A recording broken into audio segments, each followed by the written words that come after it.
Quinn? Hey, Mayor. Hey. I asked you about this on Wednesday, but the governor yesterday said he believes it's time for new leadership at the CTA. Do you agree? Well, it's my job to determine the leadership of the CTA. That is my job. Do you have another question? Sure. This week, Block Club reported on a CTA bus driver named Antia Lyons who it went nearly an hour before she was found after having a medical emergency. She later died. You've pledged to invest in the people of Chicago, especially supporting workers' rights. How is this acceptable, and how can you ensure public employees that this doesn't happen again? Yeah, so my condolences to the family. I do not know and do not have all of the details surrounding this circumstance, and as the investigation continues to unfold, it's important that we spend time thinking and praying for the family who lost a loved one, and of course anyone that commits themselves to service in the city of Chicago in any capacity. That work is always appreciated and valued. I don't believe anybody questions my values when it comes to workers' rights. Jake? Following up on this, hey, how's it going? Following up on the CTA question, you know, Alderman Martin told me in February when President Carter spoke to the council, to the Transportation Committee, that he was going to look to if promised service cuts or service additions materialized to decide if he wanted to call for Carter to be fired. Those service additions haven't materialized, and so he's now called for Carter to be fired. What are you looking at? You say you're evaluating Carter's performance. What are your indicators? Yeah, so I have a full vision for transportation. It's in my report, and as I said, I don't discuss personnel details in the public. I don't believe that's appropriate. I've been quite consistent with that. Thank you. Hello, follow up on CTA as well. You know, you have continued to say you're evaluating every position and continue to evaluate Dorville Carter. I'm just curious how much longer the evaluation is going to take when we have stories that just ran in Block Club about the unfortunate death of this worker, and we have continued complaints about, frankly, how awful the CTA has been.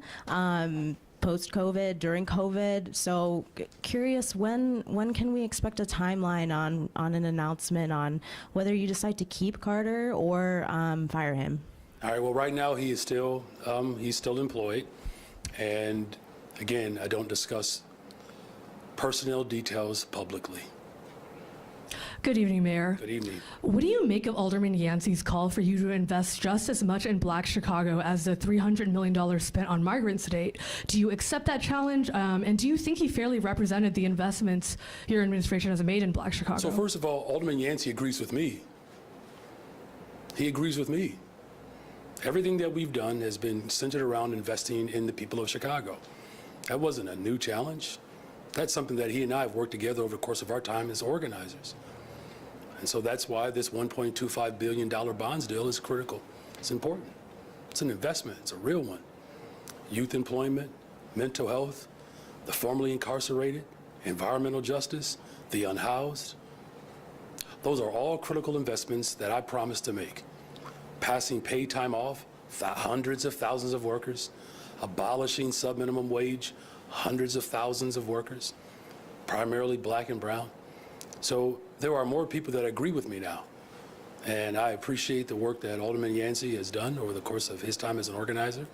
And I'm glad that there are actually more people talking about this. There are a number of people who've been in council, have been in power a lot longer than me. I'm glad that my election has inspired so many people. And to follow up, this is around the time last year when migrant buses really began ramping up, and we saw people sleeping in police stations.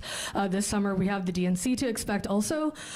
As you have moved to, you know, close some shelters and right-size migrant costs, what does your administration's intel say at this point about what to expect from Texas this summer? And is today's $70 million, as well as the county and state's pledge, enough to guarantee that the humanitarian crisis we saw last summer will not repeat itself? Well, we can't predict what the governor of Texas will do.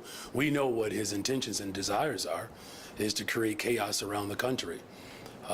We have provided incredible order and structure around a very difficult situation. When I got in office, people were living and sleeping in police districts and airports. That is no longer the case. Thousands of children are being educated. We have saved over $200 million with our brand new operation. We have renegotiated contracts that I inherited. In fact, so much so that we are now in a position where we're very close to not having to have the type of reliance that other levels of government have had on favored staffing. You know, somebody mentioned an article that they read about favored staffing receiving $47 million of $51 million. I told that story. That's why I was in the article. Look, as frustrating as this experience has been for a lot of people in the city of Chicago, we have held on to our values. Now, I've also said that the state has to do more, and so I'm hoping this is the first time that the governor is going before the legislature to ask for specific dollars. I hope he can get it done. And I am calling state reps and state senators, encouraging them to support it. And I will continue to call state reps and state senators, encouraging them to support it. But I'm also encouraging them to make sure that our schools are fully funded, that we have a housing crisis in this city and around the globe, quite frankly, that needs to be addressed. You know, so, you know, it's unfortunate that we have who we have in Texas, who has caused so much frustration for people. But we have not flinched in this city, and I don't flinch. Good evening, Mayor. With the bond authorization passing today, how soon could Chicagoans start to see bond sales occurring and the effect of that first $250 million? You know, I mean, we got two commissioners. Either one of you can talk about how fast and how soon. You want to start? Commissioner Boatwright? Sure. We have funding applications in now that could certainly benefit from the economic development bond on DPD side. And so, as you all know, these are community development grants as well as other buckets. These are existing programs that are in desperate need for funding for us to continue to make the impact that our neighborhoods desperately need and that they deserve. And so we're excited to get going as soon as possible. I'll add from housing's perspective that we do have an existing pipeline for the multifamily deals that we do for affordable rental housing, in addition to which just last month we announced the addition of 13 projects through our low-income housing tax credit allocations. And so now with this money being available, we are able to really look at those projects in a different light and look at the gap funding that they might need and figure out, okay, how quickly can we go, and let's get it done as soon as possible. In conjunction with Cut the Tape, we can really move on these within months.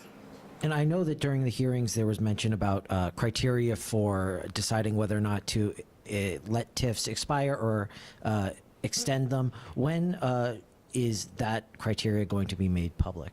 Jill, do it. Jill, you can? Okay. Sure. So we've shared with our aldermen, city council, the draft criteria. And I think once we finalize it, which is in the very near future, the information will be made public on our website, the criteria in which we'll review the expansion and extension for existing TIFs.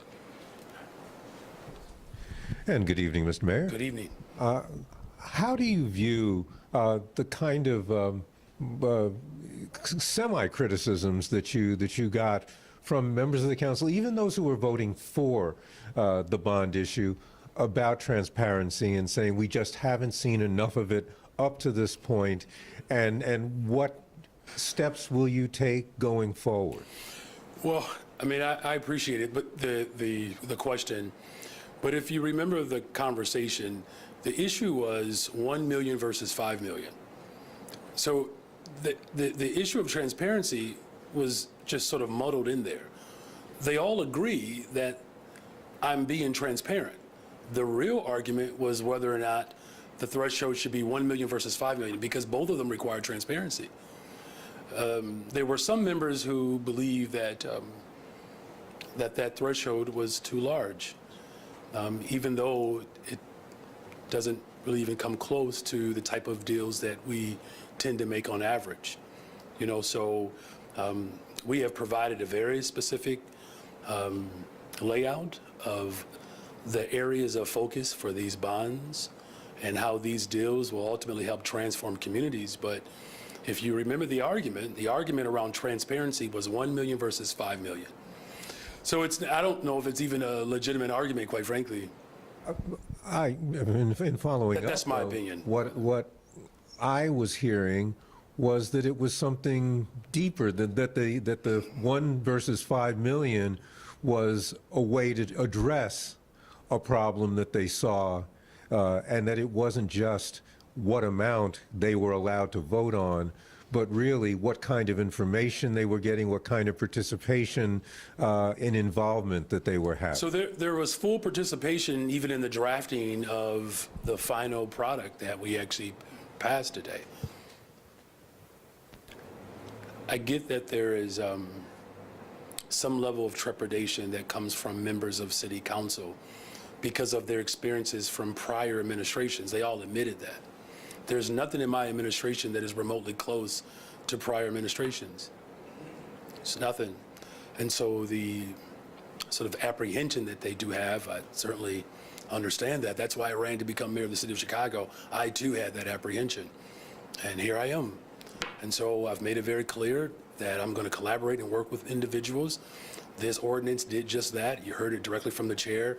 This team has worked tirelessly to respond to 50 alder people, because keep in mind that in a democracy, and all of them admitted, that the one sticking point was 5 versus 1.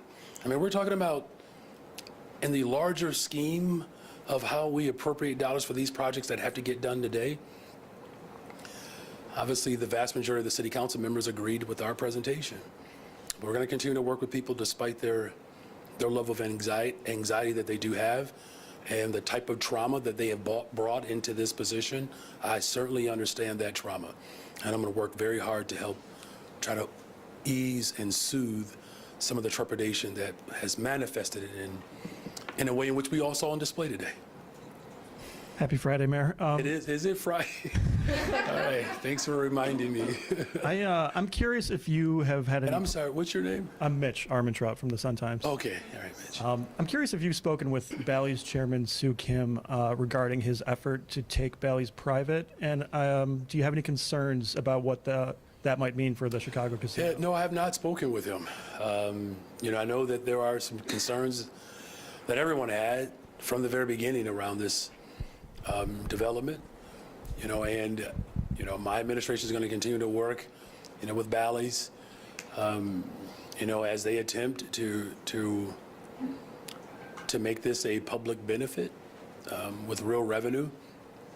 In fact, I believe the General Assembly, used this sort of element to give hope and promise that pensions would be secured somewhere down the line based upon this revenue. So there's a lot at stake here. That effort in Springfield to help provide some comfort for individuals who are public employees, that this operation would help address that matter. So there's a lot tied into this, but it's sort of the nature of my administration. I've inherited quite a bit from previous administrations, but I'm going to continue to work hard and stand strong and work through the best set of circumstances that can help provide the type of relief, but as well as opportunity for this industry to grow. Hi, Mayor. Following the Dexter Reed shootings, city council members, civil rights advocates have called for an end to pretextual stops. Do you support ending that as a tool of officers? Well, I'm certainly looking into it. I look at the level of transformation that has to happen in order to restore confidence. In some instances, just establish confidence in communities that have been, harmed by disinvestment over the course of decades, and that has caused abject poverty to permeate. And as a result of that, violence has been attached to those experiences. And, it's not just that particular policy point that I'm considering. There are a host of others that we have to consider to restore confidence and trust in people. And then I guess for either of the commissioners, in addition to existing projects, the bond plan, the book also lists, new programs the departments hope to fund, like the revolving loan fund for small businesses. Can you speak to just whichever of those new programs will be a priority to launch first under the bond plan to receive those dollars? Sure. I think they're all equally important. So we have a missing middle allocation plan, and that's to address vacancies and to support affordable home ownership in neighborhoods that have vast amounts of vacant land. It's an opportunity for us to really think strategically about repopulating, thereby supporting our commercial corridor investments that we're making with some of our larger CDG grants. And so it's not an either or, it's both and with all categories to really think about holistic development throughout our neighborhoods. Good afternoon, Mayor. Good afternoon. A couple aldermen tried to bring it back up. In your mind, is ShotSpotter dead? Well, that's a very harsh way to describe technology. I've ended the contract. I've ended the contract. That decision has already been made. And you don't see the aldermen bringing it back up in any way, shape, or form going I forward? mean, however they bring it back up, they don't, there's not a mechanism in which is a good thing, where you can have an a la carte approach towards governance, where, an individual ward can go into a procurement agreement with an entity or an agency. And I hope people recognize that if that were a precedent, what type of concern that could certainly raise for people of Chicago. There are a lot of different competing ideologies. And so there's a reason why there's a centralized location for these type of agreements to be established, and it should remain. I'm certainly sensitive to the desire to build a better, stronger, safer Chicago, and even using forms of technology. However, I've said from the very beginning, if we continue down the path that previous administrations have gone down, in order to address violence in the city of Chicago, we are repeating the same mistakes, and therefore we're not serious about transforming this city. I am serious about transforming this city. I made a commitment to the people of Chicago when I ran that a bold, progressive agenda that not only addresses root causes of poverty in this city, but we're doing everything in our power to make sure that community safety is not confined to policing and technology. The safest places in America, they all have one thing in common. They invest in people. Today we put forth, is this the largest? $1.25 billion bonds deal with expiring TIFs that will go back into taxing bodies, and that revenue that is collected from those expirations allow us to actually pay off the debt. Now, if I could say this with all due humility, it's freaking brilliant. Brought to you by brilliant women. It's always a good day when brilliant women are around you and in charge. Hey, Mayor. So as you noted, you appoint the CTA president, but the state isn't a total non-entity here, right? They have three of the 7 board appointments. You obviously have the 4, so that's, I think, why you said that. But are you frustrated that Governor Pritzker kind of went beyond what you've been willing to say in terms of whether Dorval Carter should stay on? Well, look, it's a concern that everyone has. And as far as public transportation, it's a concern. The pandemic really, put us in a really bad place, but it wasn't just the city of Chicago, it's all over the country. Pre-pandemic, I believe ridership 1.5 million. We're approaching 1 million riders. We've addressed and we have put forth a strategy to reduce violence on our transportation system, which we're doing that. We've also have invested more dollars, particularly in our mental health related services, to address this unhoused crisis in which, of course, unfortunately, our transportation system has been used as shelter. There's a lot to be desired for public transportation. And then quite frankly, and I know I have a propensity to do this, but I believe in public accommodations. One of the most remarkable movements that have placed this type of body in position was through our fight around public transportation. I'm just saying, I get it. And if people want to be mayor, they should run for it. Last one, Monica. By the end of the month, the city's on track to reduce its shelters from 25 to 16. How does that track with the potential surge of migrants coming? Will the state be taking that on? Yeah, it's a good question. So this is really about how many beds that we will have available. And our budget director, Annette Guzman, who was described as brilliant today, and she is, we have been configuring an operation that allows us to have at least, was it 15,000 beds available? So that's the goal, is to make sure that we have 15,000 beds. Back in November, when the state had a conversation with us about standing up shelters, that commitment has been made. Is it 2,200 beds? So the state has committed to 2,200 of those beds. Committed but built the shelters? I mean, are they already out there? We're working collaboratively to identify locations, some locations in which they might even take over. Was that all? That's one more. Alderman Yancey said that that once again, black people in this city have been put in a position to vote against their interests with a lose-lose proposition that asks us to be noble and sacrifice for others or wait for help that may never come. Do you believe it is a lose-lose proposition for black people in Chicago to vote for more migrant funding? I believe it's a win-win for Black Chicago when you have a $1.25 billion investment.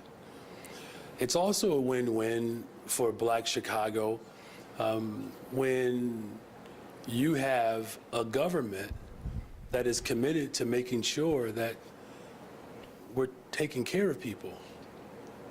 Look, when Italians were coming to Chicago, people said we don't want them here. Polish were coming, they said they didn't want them here. When the Irish were coming, they said they didn't want them here.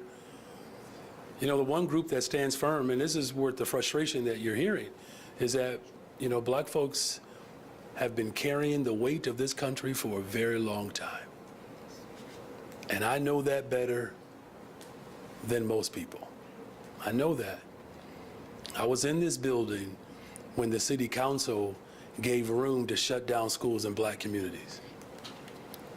I was organizing in this building when this city council gave another administration the room to shut down mental health clinics. I was in this building organizing when administrations refused to make sure that those TIF dollars were going to the taxing bodies that were educating black and brown children. I've come a long way from a hoodie and a blazer. And this long road and this long walk to liberation, yes, we do get tired sometimes. Of course we do. When you're raising a family in Austin, I go home to Austin. Some of the people who are speechifying and seem to have more clarity, I wish they were around when I was organizing. In fact, I don't know if I would even run for office if they were around. So, you know, Alderman Yancey and I have been together on multiple fronts. When workers' rights were being undermined, I can go on and on. And so within less than a year, from reparations, reentry, the unhoused, workers, do you know how much economic development is happening just within the first 11 months of my administration? The downtown investment. In fact, those 4 projects in downtown in the Loop, those 4 projects garnered more revenue and investment, just those 4 projects, than some of the projects we're talking about on the west and south sides of Chicago with this bonds deal. So this is a very complex dynamic, and people are trying to find their voices in this moment. And I get it, especially as the chief executive of one of the largest corporations in the entire world. I get it. And so what people are saying is, it's our turn. When is our turn? And our turn is now. I just happen to believe that we can do both and. If we don't invest, the type of chaos that the governor of Texas and former President Trump want to ensure happens, if we don't invest, then they win. The former president, Donald Trump, told his crew to not support substantive immigration reform policy. He told them not to do it. And guess who pays the price for that? It's the black and brown people on the ground. So I understand what the alderman is articulating. I understand it very intimately. And so now, from an organizer to the chief executive, the investments that we are making are righting the wrongs from previous administrations. We put together, this is my last thought here, we put together an entire cut the tape initiative. Do you know how long the people of Chicago and developers have been waiting on that type of leadership? Now we can actually do development faster in the neighborhoods in which Alderman Yancey and I have been organizing in. We were built for this moment. The city of Chicago got it right when they elected me. Look around. So keep getting it right for the next 23 years. God bless you all. Thanks, everyone.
Now, what I'm hoping is that my workaholic editor rolled on this and is already full, because half the time, my mistake was I would go back and I would like send them cuts and then write up a, and then I would look and it seems like there's 9 cuts. Oh, already.